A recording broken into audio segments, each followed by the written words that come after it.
So thanks for joining us. First of all, this is the Mountain Biking in Ayrshire webinar that you've joined. My name's Amy Bissett. I'm a project officer at the Active Travel Hub in Ayr. This festival that you're part of is a collaboration between the three active travel hubs in Ayrshire. So there's one in Kilmarnock and there's also the Trinity Hub in Irvine.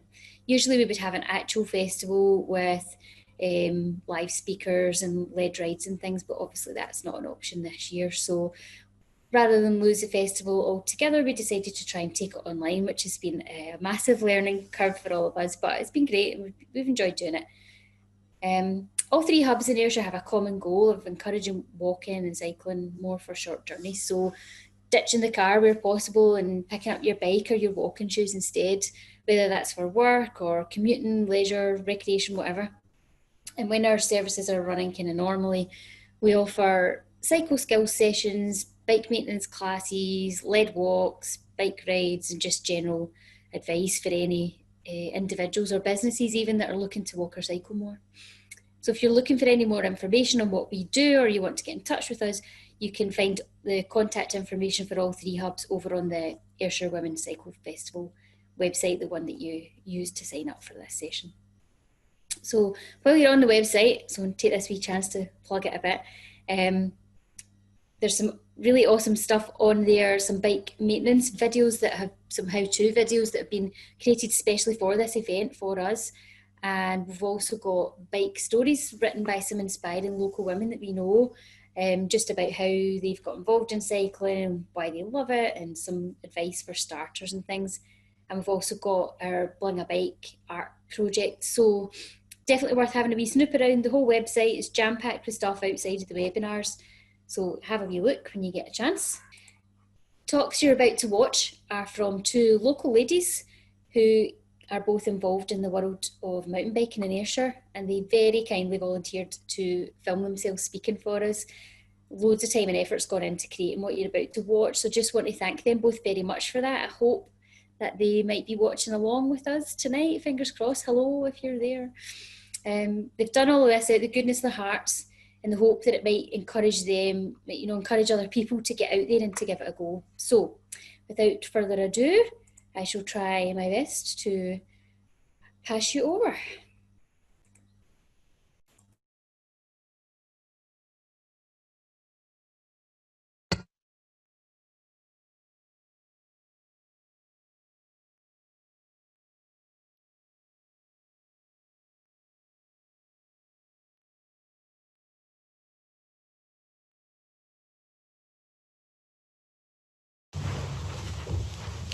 Hi, I'd like to introduce myself. My name's Melanie Hayes. I live in Mauchline. I'm 44 years old, and I'm going to talk to you a little bit today about why I mountain bike. This has been quite an interesting experience to do this video. You may hear a dog snoring in the background. Living on my own, it's taken a little bit of setup to even get this video started, so I'll give it a go anyway. So, how did I start cycling and mountain biking more specifically? When I was 30 years old, my husband and I found ourselves in a position where he was diagnosed with bipolar disorder, which is manic depression. And that really led us to understand that changing our lifestyle, becoming fit and healthy, using exercise as an antidote effectively, would have some real benefits. So we chose to start cycling as it was something my husband had done in the past, road cycling that is. So I supported that. We bought some road bikes and we started doing some road cycling, which actually I really found I enjoyed, which surprised me a little bit, because I'm not really that sporty, and I wouldn't have said I was sporty then or competitive at all. So we tried the road cycling, but living in the northwest of England with all the traffic, it was quite hard and quite scary at times, frankly. So we had the opportunity to move back to Scotland, where I was brought up in Dumfries, and my husband was from Scotland. So we moved back up to Scotland and thought, well, what's all this mountain biking about? Let's have a look at that. So that's how it all started, was basically just knowing it existed. and understanding that, there were some trails around, so what's it all about? So we effectively bought some bikes, some hardtails. I think they were £350 at the time. Bought a load of magazines, mountain bike magazines, and taught ourselves. The first trail we did was at Maybe Forest, and we took our packed lunch with us and everything, and we must have got about 20 minutes into that trail and thought, brilliant, we must be about halfway around this. Obviously, a good couple of hours later, we realised that, actually, this is quite challenging. This isn't just a bit of cycling on a gravel track. There's rocks, there's logs, there's features, there's climbs. It's actually really tough. So that was really interesting, but it really got us into the sport and into the buzz, I suppose, and how exciting mountain biking could be. But all we ever did was teach ourselves at the time, and there were some good articles and everything, but back then the online content wasn't the same. There wasn't, as many professionals making videos or anything. So we bought some DVDs for some inspiration and just watched and tried to teach ourselves how to, essentially. And it wasn't bad. However, I would say that formal coaching definitely has its advantages. So roll on 10 years, and I was with somebody else now at that time, and that person has only just started mountain biking. I thought, no, this time let's go and get some formal coaching. So 10 years after starting mountain biking, I had my first actual lesson, and it was a game changer. There's only so much you can teach yourself realistically, and that private tuition that day really taught me the basics again, really taught me about body position properly, and also let me understand that there was probably some things I'd been doing in the past that meant I had a few crashes, and I had hurt myself on occasions just from not understanding those fundamentals because we tried to teach ourselves. So the sort of boom in the coaching industry around mountain biking is really born out of, being taught something and being shown something is so valuable. And I wish I'd done it originally. I wish I'd been taught those fundamentals 15 years ago. So that made a big difference, and has really pushed my cycling and allowed me to progress. So where's my favourite mountain biking spot in Ayrshire and why? So living in Mauchline, I'm really lucky actually. I can ride from the door and have a mix of road, trail, a little bit woods, mostly around Auchinleck Estate, Dumfries House Estate. There are some local single track trails. There's even some secret trails. A lot of people build local, just short sections of trail in the woods. But there's also a lot of the walking paths, obviously the River Aire Walk. And being in Scotland, we're very lucky that we can use all those trails to cycle on as well, obviously taking account of walkers and other users.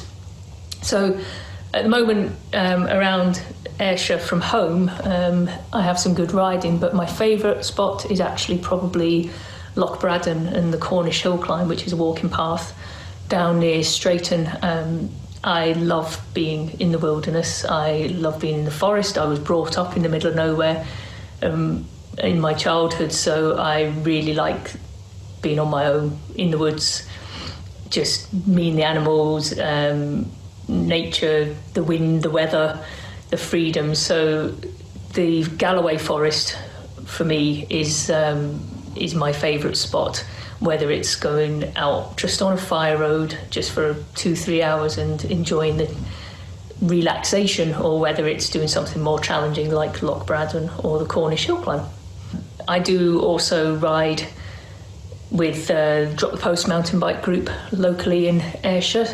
We ride on a Tuesday night, normally as a weekly informal ride.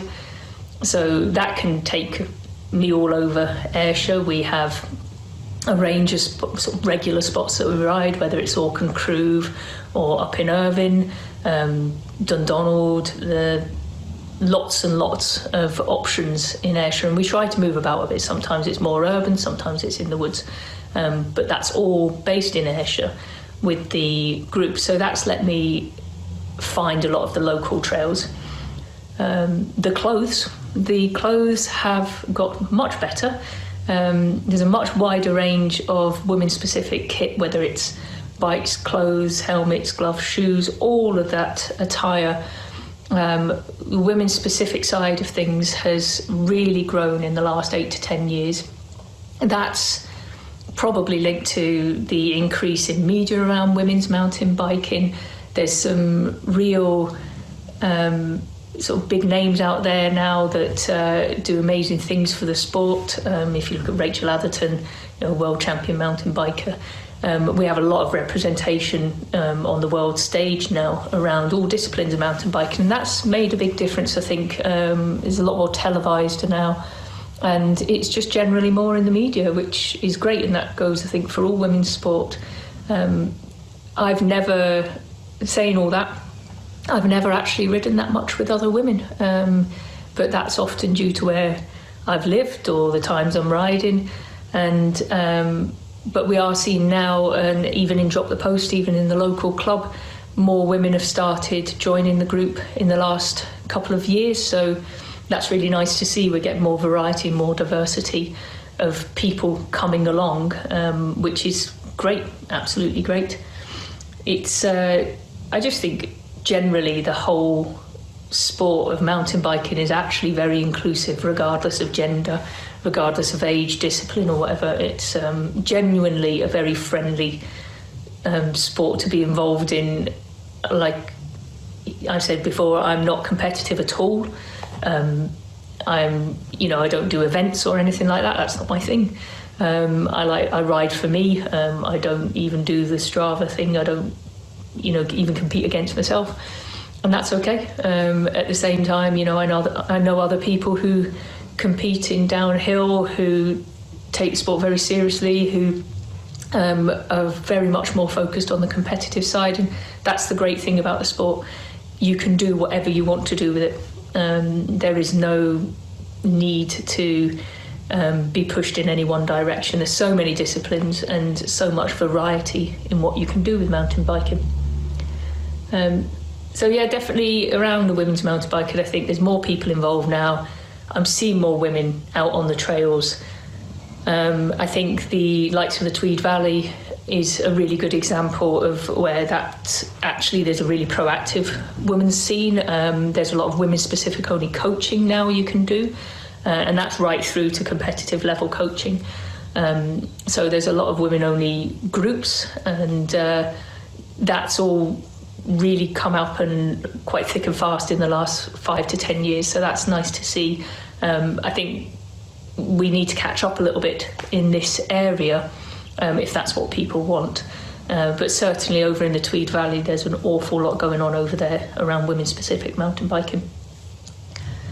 What would I like to see happening in mountain biking in Ayrshire? I think, and this is something I've looked at over the years on and off, Ayrshire doesn't have any real identity as a mountain biking destination, and that is predominantly going to be due to the lack of facilities like the Seven Stains trail centres. And I know a lot of the background and the history to do with this is funding from Europe and lots of hoops to jump through. So I suppose if it's not possible to have those facilities in place, and certainly the forestry, Land Scotland, old Forestry Commission of old is not as present in Ayrshire as Dumfries and Galloway or over at the Tweed Valley. So if we can't do that, then maybe there's something around bringing all the knowledge together, sharing the knowledge more openly about what trails are available, what is able to be cycled, what's good, what's not good, what skill level trails are. There's obviously a lot of the National Cycle Network for roads goes through the area. We've got a lot of fantastic walking paths that like the Reservoir walk, there's the coastal path, all that kind of mapped out trails are all available. It's possibly just a case of translating it all to what we can do for mountain biking, so that people coming into the area have a hub or a place they can go online to learn about all the fantastic cycling we have and how to access that for themselves. I'm thinking, even a lot of it at the moment is done locally through the shops, like of on Arran or in North Ayrshire. Different bike shops will have the information, but we could probably do with centralising that to push Ayrshire a bit more as a mountain biking destination. I suppose the benefit we've got is the variety we have in Ayrshire. Ayrshire, if you look at East Ayrshire, North Ayrshire and South Ayrshire, is a huge area, and we do have forest, we have urban riding, we have coastal paths, we have some good hills. So I think if we can really show off that variety we've got and market that, then we can bring it together as a good place to come and cycle. What do I get from mountain biking? What does it mean to me? In the most basic terms, it keeps me sane. It's what I do when I'm happy. It's what I do when I'm sad. It's what I do when I'm annoyed. Cycling for me is the only sport that's ever really captivated me.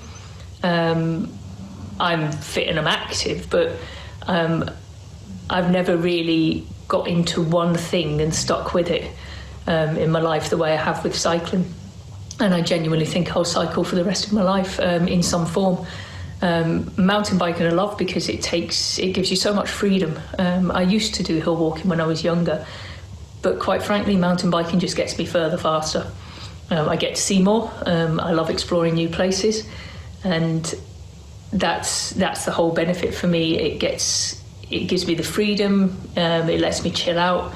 I love being outdoors, so I can be away in the middle of nowhere in a forest, just feeling the wind. And then you can go to a trail centre and you can be really just laughing your head off because you're trying to go down a ridiculous trail, or you're going really fast and enjoying it. Mountain biking is all about the freedom for me, and the physical aspect. I do enjoy the challenge. I think cycling generally, that's what I enjoy. I like the challenge of getting up a hill under my own steam. The sort of side effect to all of this, I suppose, is it keeps me fit. But oddly, I don't do it for the fitness. I do it more for the mental health impact. I've been through a couple of breakdowns in my life, so I've had a lot of stuff going on in my life which has led me to some very dark places. And mountain biking is the thing that really gets me through. It's the obvious sort of physical benefits of it releases endorphins, so it literally combats depression and feeling low. It will, the same as a 10-minute walk, will help. Just being outdoors and moving is fantastic. But when you can go out and just do 20, 30 miles and just have that time to breathe and think and have your own space and not really be affected by anybody else, that's a huge benefit for me. I motorbike as well, for the same reasons essentially, but obviously motorbiking doesn't get me quite as fit.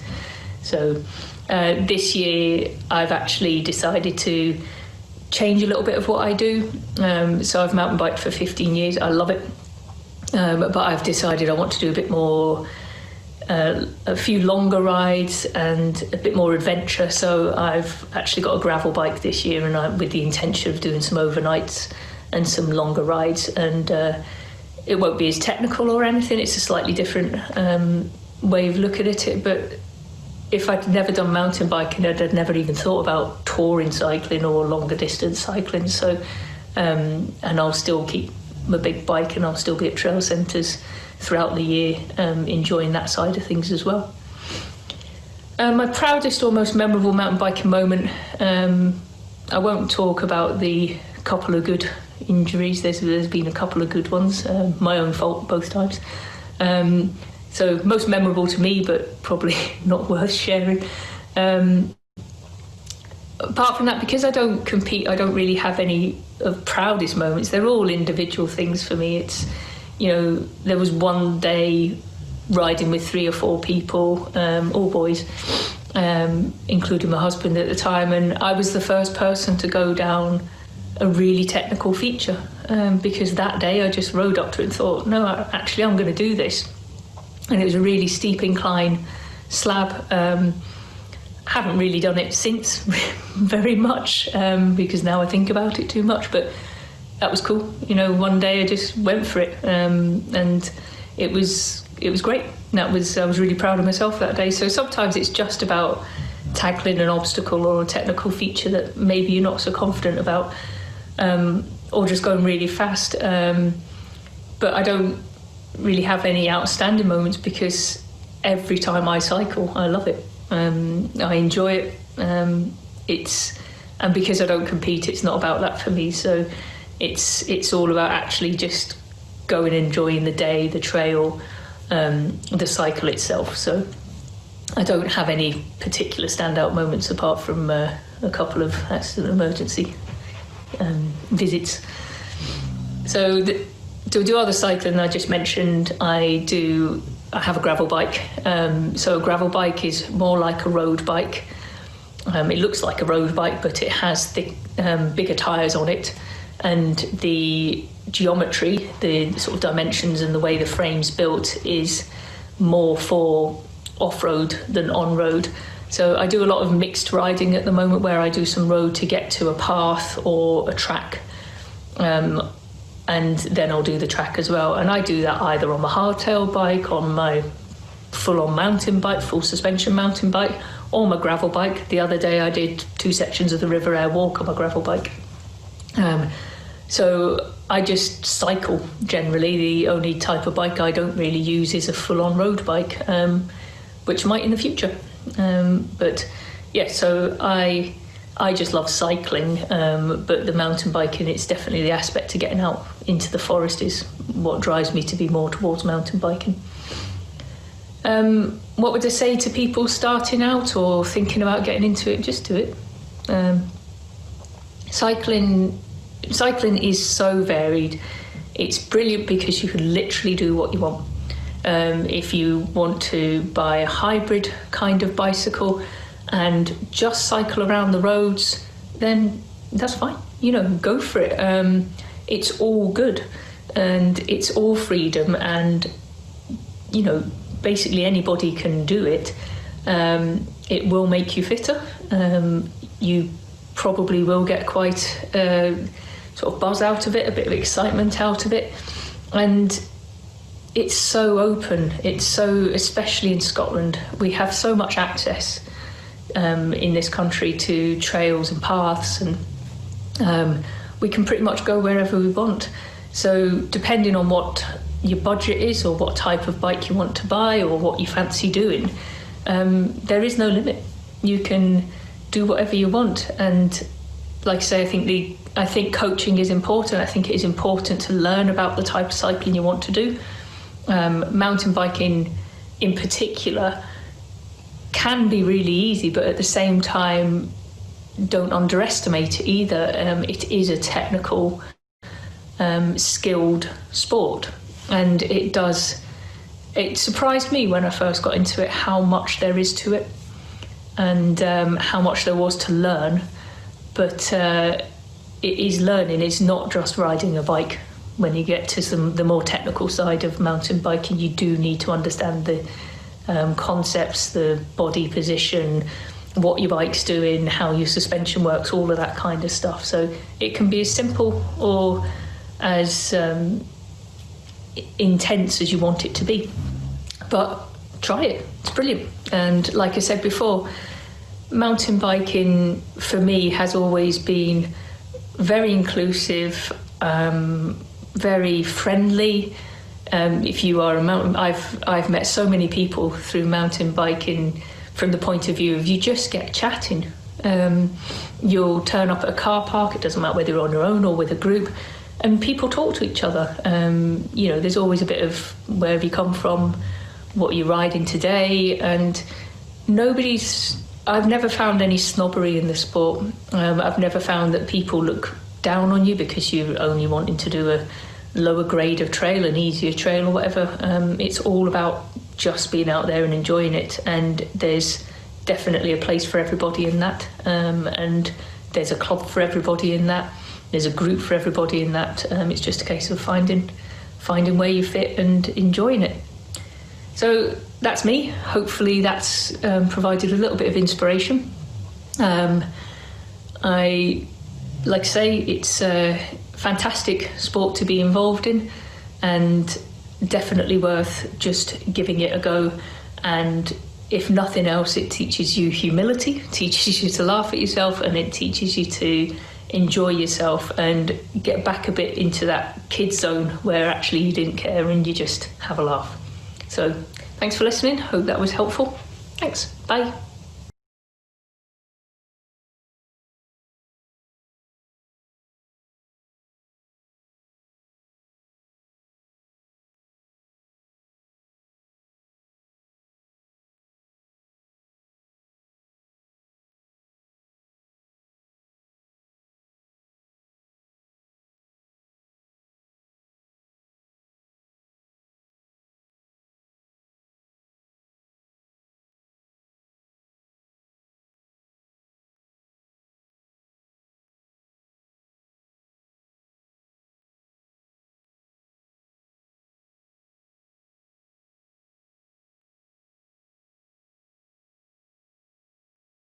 So after I put my hand up to say what can I do to help, I got involved with race registration, and kind of got involved with more the infrastructure and the delivery of races. And it was a really interesting time because downhill mountain biking pretty much was just starting after foot and mouth, which is quite ironic that we're now in the middle of COVID. So yeah, we got involved at the tail end of foot and mouth where the countryside had been closed down, and put my hand up and said, I just want to be involved. I'm enjoying coming along to these races. What else can I do? I don't just want to do race registration. I'd like to get more involved. So I then got involved with timing, starting races, and then I went off to Scottish Cycling, and at that point we're through in Edinburgh, and I sat an exam, got my qualification, and since then my qualifications have went from strength to strength.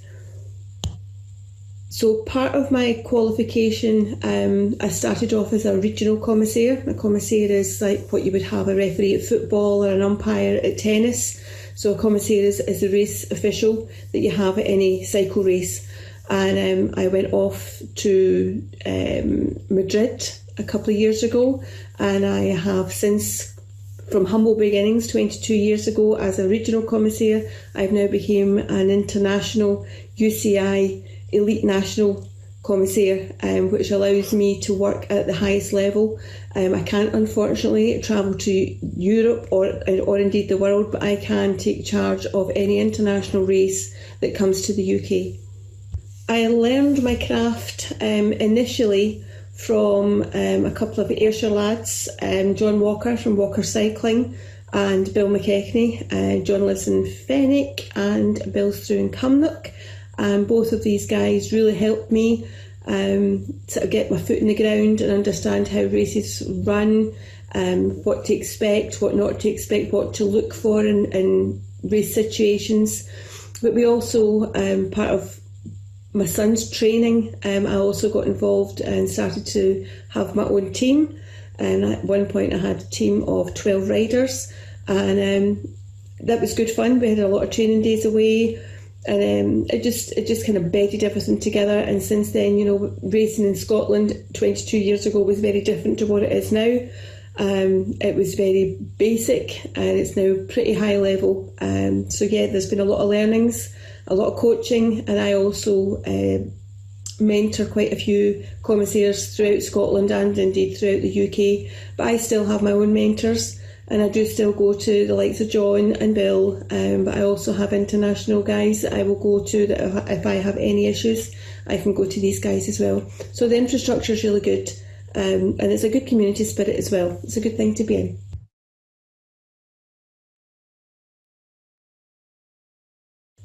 My favourite place to mountain bike in Ayrshire is the wind farm at the back of my house. It is absolutely fantastic. I can ride from here, straight from the front door. I could then go onto a little road and then go up into the wind farm. There's what we call the hole in the wall, and we go through into Narnia. It's lovely. There's a hole just through all this of trees and bushes, and then you go into this lovely circular route, and it's just lovely. And you're looking straight over onto the Firth of Clyde, and you get the wind in your face. And it's just such a feel-good factor, and I really, really enjoy it. But my other favourite place to go riding is Glentress. So what do I think is great about mountain biking in Ayrshire? Well, I love Ayrshire.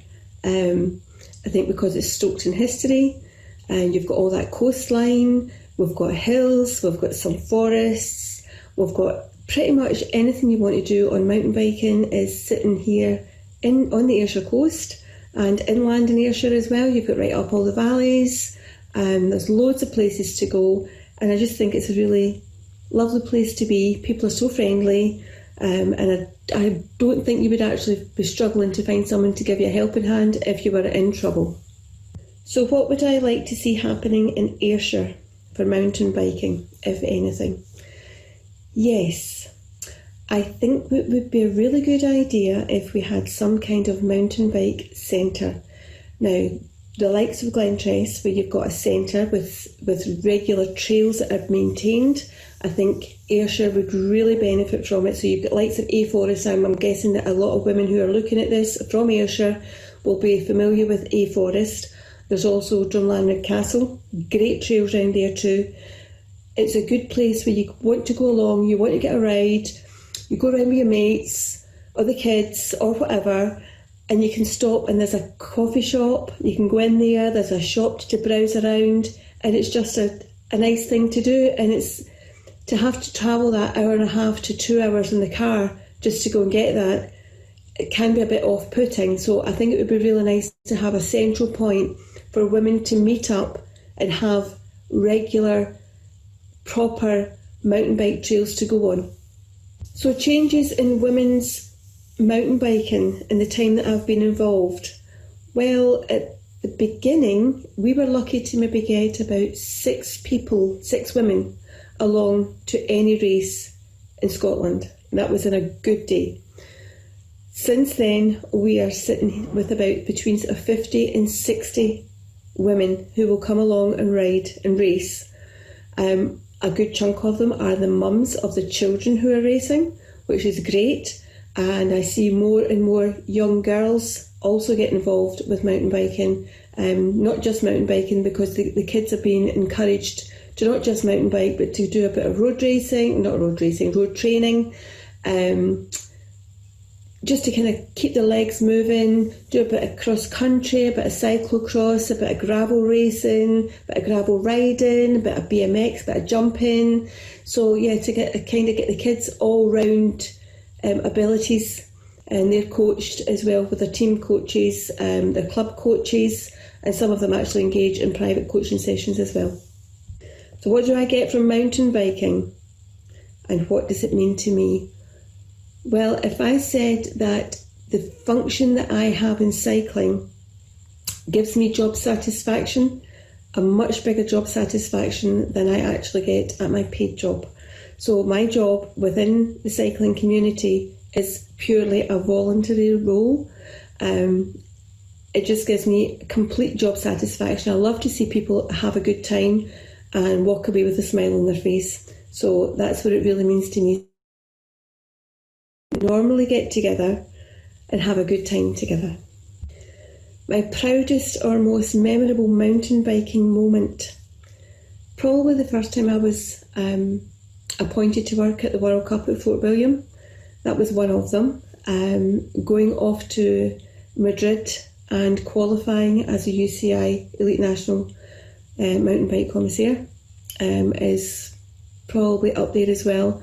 But the other things that make me very proud and give me a lot of good memories is to be with the children. You know, when the children are just learning and they've got lots of questions, and of course children just ask questions all the time because they just keep asking questions. And they come to you as a figurehead pretty much, and their enthusiasm and their eagerness to learn and to develop, and it's just a really nice thing to be in. So any girls or women who are just starting out or thinking about starting out on this, don't go for a really expensive bike. Go for something that's in your budget, because inevitably you're going to come off it at some point. It's probably going to get a scratch, and if you spent a lot of money on a bike, you don't want to scratch it. So don't be spending too much. There's plenty of people out there to guide you, advise you. Speak to your elder statesmen, i.e. people like me, people that's been around a long time. They can guide you better, because it's likely you'll be pressured into getting a bike that's got all the bells and whistles, and 9 times out of 10 people don't use all the bells and whistles. So just try and keep it basic, keep it simple, and once you've gained your skills, then start thinking about upgrading. That's probably the best thing you could do, is get your skills in a more basic bike. And having all the lovely kit, the matching shorts, the matching jerseys is lovely to have, but it's not necessary. What I would say is a good pair of cycling shorts is pretty much a must. If you go on a bike with a pair of jeans, you're likely to get a very, very sore inner thigh, because that double seam. So you really want to be getting a good pair of cycling shorts that has got a good padding on them. Just be careful where the seams are, but you need to be as comfortable as you possibly can, and try where you can to get a saddle fitted for you. Any bike shop should be able to do that for you, because if you don't have a bike saddle that suits your geometry of your body shape, you can have a very, very sore bottom. The one other thing that I would say, please don't go out on a bike without a helmet or gloves. I have seen many an instance where people have said, I don't need to wear gloves. And one, you can break your finger quite easily, and you can also slice your hand. And trust me, when you've got a sore hand, it's very difficult to operate anything. That includes brushing your hair. So please wear your gloves. Please wear a helmet.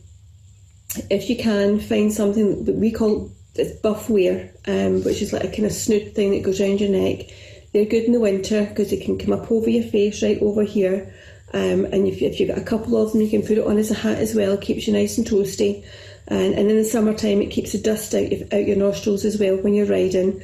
So they are really versatile. But yeah, get a good helmet, again within your budget, and a pair of gloves, cycling specific gloves. They will protect your hands.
Fab. Hope you all enjoyed that. It was great, wasn't it? It's really nice to hear from some of the local ladies that do some mountain biking. There's obviously been loads of chat going on as well, which is good. Lots of people talking about being scared of cats and looking for beginner trails and stuff like that. So what we're going to do is just we'll leave the chat open for a little while and we can continue those conversations for a bit. So while we're all chatting away, I'll just go through some wee blurbs. So just thanks first of all to Mel and Andrea for doing that, and well done for watching yourselves on video. It's always a bit painful, that, so good for you guys, and really thanks very much for taking the time to do that, and for your valuable insight. I really enjoyed everything myself that you had to say, so hopefully everyone else did too. I'm sure they did. If you've enjoyed that tonight, make sure you say so on social media and let everyone know about the festival. We've still got more to come. Tonight, coming up, we've got our mini film festival part 2, which has got a total mix of stuff on it tonight, and that's from now, really. We've got a film about a women's version of Tour de France, or the desire for one. We've got something from Lee Craigie about her journey doing the Caledonia Way, and we've got a film called The 184 Mile Per Hour Woman about the land speed record, so worth checking them out as well. Then we've got 2 live sessions tonight as well. At 8 o'clock, we've got a local lady called Helen Ternant who's going to be telling us about her experience of cycling in the workplace and helping her employer become a cycle-friendly employer.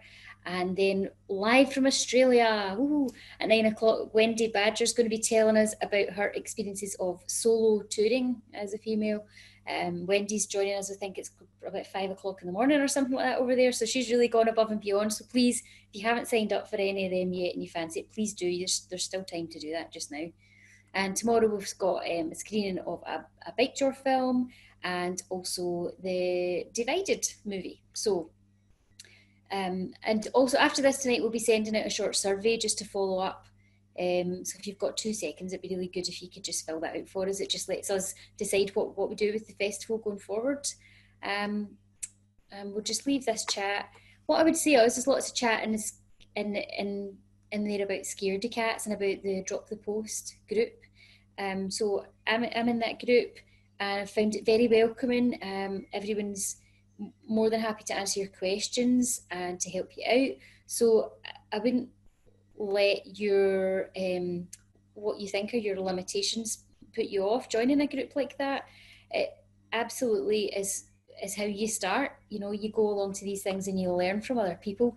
And if you want to go out and you want to do a ride that's really basic and really beginnery, then post up and say that you want to do that. There will be other people out there, myself included, that will happily join you if they can, once we're all allowed to do that kind of thing. So don't let the fact that you think you're a scaredy cat put you off going to these kind of things, or at least joining the Facebook group. And when you do, if you do that after it tonight, make sure you say that you found out about it on this, because I got lots of the nice photos, and I found Mel and Andrea through that group, so it'd be nice for them to see that their help in putting this together has resulted in some new members. So that's my word of wisdom for the day. Put your brave pants on, join the group. Let's see what else is going on in this chat here. Yep, everyone has to start somewhere. It's exactly, everyone's got to learn from someone else. Nobody's too old. You're never too old. No. That's actually one thing that I really like about going mountain biking. This has turned into an interview with me now. I really like the fact that when you go to the trail centres and things like that, you do see people of all ages. Completely mixed bag. There's wee families with wee kids there on the trails, on their tag-alongs or in their trailers. I've seen that. There's people there with their dogs, and there's folk there that are you know, they've had to maybe upgrade to an e-bike. There's older folk there that have maybe trying different types of bikes and stuff like that. It's just a total mixed bag. And as I think Mel said earlier, it is a really friendly community. You go to this and you pass people on the trails and they stop and they talk to you and they give you a bit of chat. Dead friendly. Everyone likes to talk to each other. And it is a good community to be part of. I would definitely second what the ladies have both said there tonight. Brave pants at the ready. Good, good. You need a good pair of brave pants. Padded brave pants, obviously, are the best kind. Good. Somebody's going to join the joining the Facebook group. Good. Make sure you tell them we sent you. What else? Oh, Holly's plugging the Divided film, which is on. I haven't actually seen it before, so I'll be watching that on Friday evening. Stunning photos. So yeah, the photos were all provided by the folk in the group, and I asked for a few. Said, can I get a few photos? 110 photos later, and they were all beautiful. So I just had to be ruthless and pick some of the ones that I liked the best. I hope you've all maybe seen. So the recordings, Jen, you'll get an email out to you that's got a link to the recordings, but they'll just be going on our website on the guest. So if you go to the guest speaker page where you clicked book now to sign up, if that's how you did it, there'll be a link there. So they'll go onto the website over the next few days, and you'll get an email anyway. Let's see. Anyone got any more burning questions before we go? Has anyone got some ideas for some new trails from tonight? There's definitely some trails there that I've never tried before that are going to add to my list. Right, I'm going to sign off now and I'll leave you guys to it, but I'll let the chat run for another few minutes. Just crack on and finish your conversations. Thanks everyone for joining in tonight. Thanks again to Mel and Andrea for all their help and for putting that together for us. Thank you.